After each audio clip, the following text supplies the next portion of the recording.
The Biden DOJ says they plan on prosecuting Donald Trump even if he wins the election come November. Fair had ended, think again. The Justice Department will press on with its 2 criminal cases against former President Donald Trump, even if he wins in November. That's according to the Washington Post. The DOJ has a long-standing policy of not criminally charging sitting presidents, but according to the report, they think a president-elect is still fair game. Lawyers in the DOJ say that the rules against charging or prosecuting a sitting president would not kick in until Inauguration Day in January. George Washington University law professor, constitutional law expert, and Fox News contributor Jonathan Turley joins me. Professor Turley, this is unbelievable. I literally said yesterday, lawfare has ended on July 2nd, 2024. I go to sleep and I wake up that they want to continue this until Inauguration Day? Yeah, apparently it can continue to 11:59 on January 20th. We'll have to see. This is not too surprising when you look at Jack Smith's approach all along. His overriding priority in his cases has been to try Trump before the election. And he has attempted to short circuit the appellate process and cut corners to make that happen. The Supreme Court rejected that effort, and ultimately he lost in spectacular fashion before the court in the recent immunity decision. But that was actually the second blow. He also effectively lost 2 of his counts in the Fisher decision. So the court rejected the use of obstruction, at least made it very difficult to be used against Trump and others. And then it recognized that he does have immunity in a wide array of communications and actions. And yet, it doesn't surprise any of us that Smith is not giving up the ghost, that he is saying that he can try this case all the way through the election. And keep in mind, the DOJ has had a long policy not to try cases before elections so that they aren't seen as trying to influence the result. Smith has flipped that on its head in his filings in court. He says that he wants citizens to know the outcome of his case before they vote.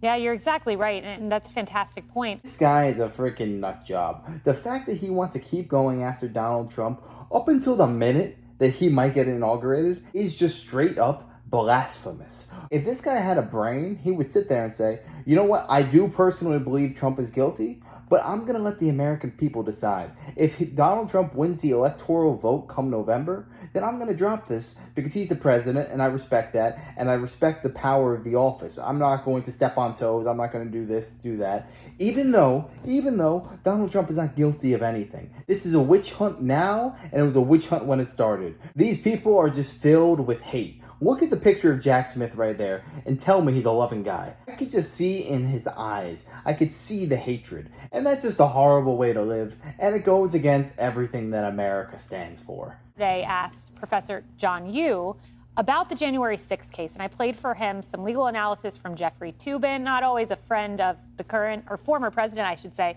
Toobin says the J6 case is gone. He doesn't think it's ever brought because of the rules of evidence put forward in the immunity case. Professor Yoo agreed. What say you?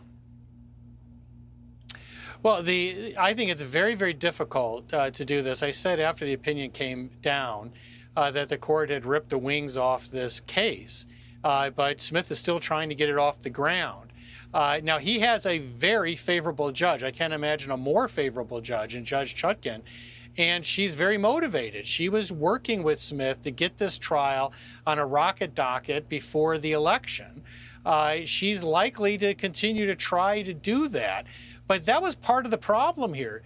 She was moving so fast, she never bothered to create a record. There was no record for the court to decide these questions. And so it has to be sent down. Now, if she comes back and says, oh, these are all private actions, they're not protected, that also can be appealed. And I think that the Supreme Court saw this developing, and they gave her some very clear navigational beacons to stay within. And they were very clear that when he spoke on the ellipsis, he was doing an act that presidents are expected to do, to speak to points of great public interest. and indicated that that could be part of his official functions. So she's going to have a very difficult time, because it also said that he has a right to speak with people in the White House and for that also to be protected. So how is Smith going to prove this case once you eliminate that evidence? So many of us have doubts he could do this before the election or even before the inauguration. Keep in mind, she stopped doing pretrial motions.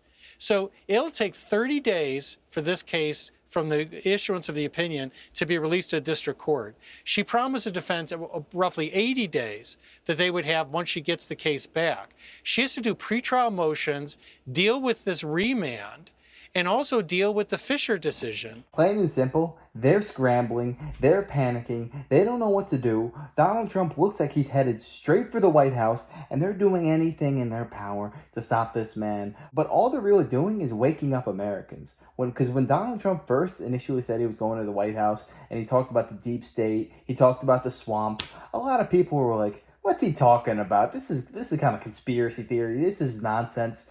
But then they're seeing it right in front of their very eyes. But all that we can truly say is that these people are inherently corrupt, and morally, they do not have a compass. I think when Donald Trump gets in office, he's got to flush all these people out. Fire anyone who does not put America first. But yeah, let me know your thoughts on this down below. What do you think is going to happen?